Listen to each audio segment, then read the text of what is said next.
સાવરકુંડલામાં તંત્ર એલર્ટ. રિદ્ધિ સિદ્ધિનાથ મહાદેવ પુલ પર સુરક્ષાના ભાગરૂપે કરાયું બેરિકેડિંગ. સાવરકુંડલાના મુખ્ય માર્ગ પર અવરજવર પર પ્રતિબંધ. રિદ્ધિ સિદ્ધિનાથ મહાદેવ પુલને પોલીસ દ્વારા કરાયો કોર્ડન. સાવરકુંડલા તંત્રની તાત્કાલિક કાર્યવાહી. રિદ્ધિ સિદ્ધિનાથ મહાદેવ પુલ સુરક્ષા કારણોસર બંધ. પોલીસનો ચુસ્ત બંદોબસ્ત. સાવરકુંડલામાં મેઘરાજાનું રૌદ્ર સ્વરૂપ. નાવલી નદી ગાંડીતુર. તાત્કાલિક હનુમાનજી આશ્રમ પાસે ચેકડેમનો પાળો તૂટતા ફફડાટ. સાવરકુંડલામાં અનરાધાર વરસાદ. નાવલી નદી બે કાંઠે વહેતા જળબંબાકાર. ડેમના પાળાને ભારે નુકસાન. સાવરકુંડલામાં જળ સંકટ. ભારે વરસાદથી નાવલી નદીનું રૌદ્ર સ્વરૂપ.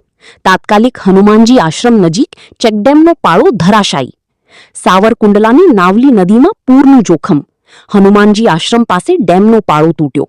નીચાણવાળા વિસ્તારોમાં જાનમાલનું ધ્યાન રાખવું. રિપોર્ટર મૌલિક દોશી, અમરેલી.